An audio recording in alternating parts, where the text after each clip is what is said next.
کہ بہت سارے لوگ کسی شادی بیاہ پہ غمی خوشی پہ یہ دیکھیے یہ انداز ہے، اس طرح بیٹھے، یہ جوتی ساتھ والی کی طرف کر دی اور نیچے جوتی کے جناب جو کیچڑ لگا ہے، گوبر لگا ہے، جو گند بلا لگا ہے، وہ سارا اس کی جانب کر کے دکھا رہے ہوتے ہیں جی یہ اصل میں یہ ہوں میں، یہ جو جوتی کے نیچے لگا ہے یہ میری تمیز ہے، یہ میری تربیت ہے، یہ میرا ماحول ہے، یہ اس کا اثر ہے جو میں اس وقت آپ کے ساتھ کر رہا ہوں۔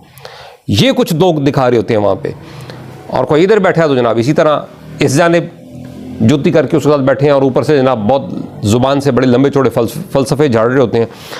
بھئی اس طرح بیٹھنا منع نہیں ہے، اس طرح بیٹھنا حرام نہیں ہے، ضرور بیٹھیں، لیکن کب؟ جب آپ کے دائیں بائیں لوگ نہ بیٹھے ہوں، آپ تنہا بیٹھے ہوں تو پھر بے شک آپ اس طرح سے اس انداز سے بیٹھ جائیں۔ آپ کے دائیں بائیں ماں باپ نہ بیٹھے ہوں، آپ بے شک اس طرح بیٹھ جائیں، کیونکہ یہ مغرورانہ انداز ہے۔ اللہ اور اس کے نبی علیہ السلام کو یہ انداز پسند نہیں ہے۔ ادب، ادبوا اولادکم کا حکم ہے ہمیں، اپنی اولادوں کو ادب سکھاؤ۔ یہ تو غلط طریقہ ہے کہ اس طرح کوئی شخص آ کے بیٹھے اپنے ماں باپ کے سامنے، اپنے اساتذہ کے سامنے، اپنے معاشرے کے بڑے لوگوں کے سامنے، اور اسی گستاخی اور اسی جاہلانہ روش کی بدولت ہمارے بہت سارے وزراء باہر کے عرب ممالک کے اور دیگر یورپ ممالک کے جب وزراء کے ساتھ جب بیٹھتے ہیں، یہی انداز ان بے شرموں نے وہاں پہ اپنایا۔ مانگنے بھیک جاتے ہو اور انداز تمہارا بادشاہوں سے بھی بدتر ہے۔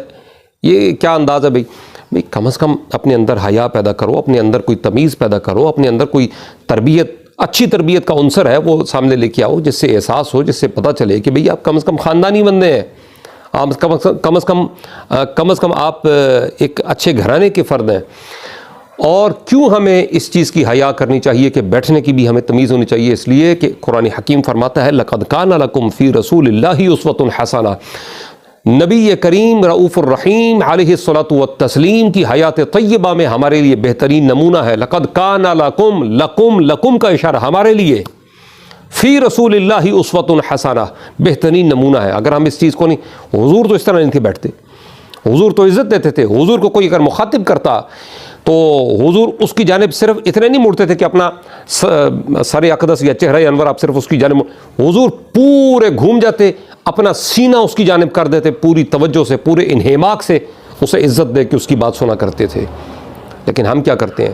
حضور جب کسی کو بلاتے ہم تو اس طرح اشارہ کر کے بلاتے ہیں، حضور پورے اپنے دست مبارک سے اس کو یوں اشارہ کر کے بلاتے، عزت دیتے، تعظیم اس کو دیتے، اور یہ تعظیم دے بھی رہے تھے، حضور تعظیم سکھا بھی رہے تھے۔ یہ تعلیم ہے، یہ تربیت ہے۔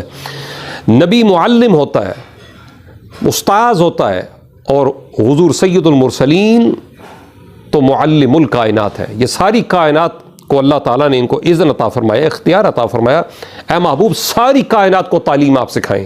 ساری کائنات میں اللہ نے آپ کو استاذ بنا دیا ہے، تو معلم الکائنات ہے، انہوں نے علم سکھایا ہے۔ حضور جو علم سکھائیں، حضور جو تعلیم سکھائیں، حضور جو تہذیب سکھائیں، حضور جو تربیت سکھائیں، وہ تو ہے ادب۔ ادب سے شروع ہے، ادب پہ ختم ہے، دین سارے کا سارا ادب ہے۔ لیکن اگر آج کوئی شخص یوں کسی کی جانب اپنے گندے اور غلیظ جوتے اور اپنی ٹانگیں اور اپنے پاؤں کر کے کسی کی جانب بیٹھا ہوتا ہے، تو کون سی تربیت آپ جھاڑ؟ آپ کے کپڑے اگر کاٹن والے ہیں، ان پہ اگر کہیں پہ بال اور سلوٹیں نہیں پڑی تو اس سے کیا ہے؟ آپ کو بہت بڑے چودھری صاحب بنے نظر آتے ہیں۔ آپ کی چودراہٹ اسی وقت مٹی میں خاک آلود ہو جاتی ہے جس وقت آپ دوسرے کی عزت نہیں کر رہے ہوتے۔ اگر آپ نے واقعتاً فرشتوں کے کاغذوں میں اور اپنے نامہ اعمال میں اگر آپ نے اپنی چودراہٹ کا کوئی اثر چھوڑنا ہے، تو پھر ادب، صرف ادب کریں گے، تعظیم کریں گے، حیا کریں گے، اور اس کا دامن اگر پکڑ رکھیں گے تو انشاءاللہ تعالی پھر آپ ان کندھوں پہ بیٹھے جو اللہ تعالیٰ کی رحمت کے فرشتے ہیں، جو دفتر لکھ رہے ہیں، نامہ اعمال میں جو درج کر رہے ہیں، ان کاغذوں میں بھی آپ کو چودھری اس لیے لکھا جائے گا، یہ بندہ یہاں پہ بھی ناز و اکرام سے جیتا تھا، دوسروں کا بھی ناز و اکرام کرتا تھا، اور یہ بندہ اللہ کے حضور پہنچ کے بھی ناز و اکرام کا حقدار رہتا ہے۔